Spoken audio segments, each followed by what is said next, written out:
Well, let me preface it by saying that I spend an inordinate amount of time thinking about these issues because of my official responsibilities on the international, now known as the Foreign Affairs Committee.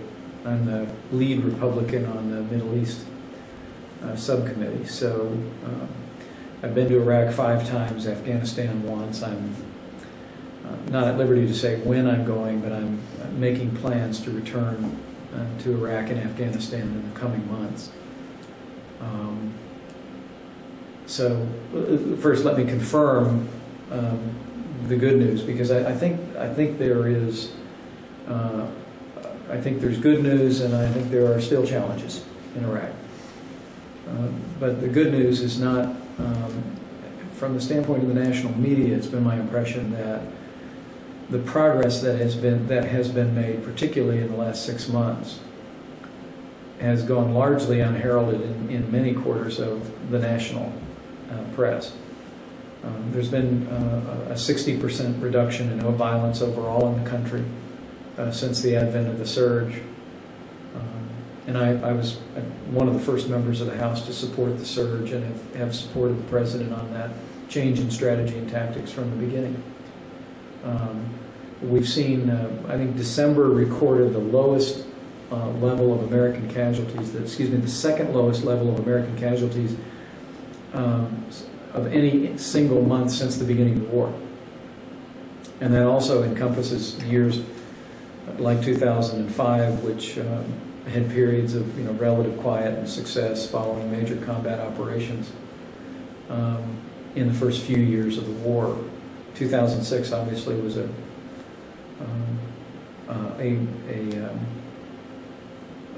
was a bad year for freedom. It was a bad year for the American soldier and our coalition in Iraq. And quite frankly, the enemy almost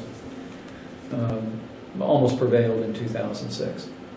But I think the President's decision at the end of 2006, as he said to me personally around the cabinet table in January, he said, I have one of 2 choices where I'm seated. Number one is I can begin an orderly withdrawal from Iraq and accept defeat, or I can appoint a new commander, embrace a new strategy, and send in additional troops to begin to essentially implement a classic counterinsurgency strategy. And he said, he looked at me and he said, Mike, I've decided not to lose. And he said, I'm going to give these new commanders and this new strategy a chance, and I'd like your support. And I was pleased to support the President. I traveled to Iraq in April of last year with Senator John McCain, and saw in its infancy the implementation of this counterinsurgency strategy. We could already see then, as I wrote in USA Today, we saw really a springtime of hope in Iraq. It was just the beginning. 2 pieces of it that are worth noting. Number one, we were the first group ever allowed off a military base in Iraq, dignitaries. And we went, certainly our visit to a marketplace got its share of attention, more than I was looking for, thanks to my ineloquence and my poor choice of words. But what didn't get as much coverage is we were the first ones to go to a joint operating center in downtown Baghdad. These are buildings where once a neighborhood has been cleared, they would set up, in effect, a neighborhood police station where Iraqi and U.S. forces will live and work on 3-day shifts. And at that point, there were about 20 of those joint operating stations in Baghdad that were transforming the neighborhoods where they were located. And now I'm told that there are many multiples of that, not only in Baghdad, but throughout Anbar province and increasingly throughout the country. The second piece that we saw in its infancy was the development that the Sunni leadership was stepping forward in Ramadi and in Anbar province. We met with the sheikh who started what has come to be known as the Anbar Awakening. And Sheikh Sattar, who was killed by his bodyguards, I believe in, I think, July, started this movement, which has continued to expand, and I am told, I haven't seen it with my own eyes, but I'm told has literally transformed Ramadi, transformed Anbar province, and is spreading around the country. All of that is good news, and all the cooperation of the Sunnis, the new military strategy, and the surge, I think, have combined to bring about measurable progress towards stability and security. I told 3,400 Hoosier soldiers last week at the RCA Dome, you are entering a widening American success.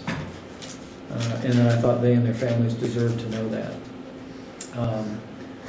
Now, the challenges which you allude to about the lack of government progress, I share that frustration at the national level in Iraq. In fact, I said so in remarks on the House floor this summer that were carried in some corners around the national press. I said the American soldier is doing his part, but the Iraqi government must do more. And I wanted to add my voice to those that were pushing on Nouri al-Maliki and pushing on the Iraqi parliament to step forward and to begin reconciliation, de-Baathification, and the oil sharing agreement, which is essential in a country where 95% of the nation's wealth is oil. An oil revenue sharing agreement is the foundation for any constitutional order. They're inextricably linked. And so while I continue to share the frustration, I think, of many policymakers about the lack of progress on the federal level, there is something happening in Iraq that Senator Lugar spoke about at the RCA Dome last week, and he and I have reflected on privately, and that is that while you don't have a top-down solution on in those areas, you actually see at the provincial level de-Baathification, namely allowing people to come back to work for the government and accept public positions even if they were Ba'athist Party members. You see that happening on the local level. Oil revenue sharing, for instance. While there's not a national agreement, the government of Nouri al-Maliki has begun to distribute oil revenues to the provinces that are making significant progress towards security as a way of catalyzing that stability even further. And so what's interesting is while you don't see the progress on the national level, you are seeing progress on reconciliation and revenue sharing that is percolating at the local level. It's kind of it's federalism, Arab world style, and that gives me hope that we are, if the stability situation continues on the path that it is on. I would expect General Petraeus, when he addresses Congress in March, will call for additional troop withdrawals. I would expect that. I don't know that.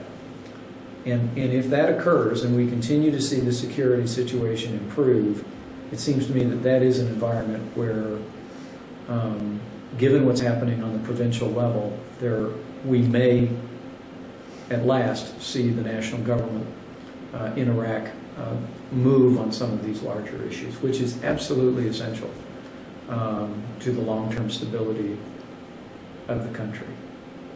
But we're not there yet.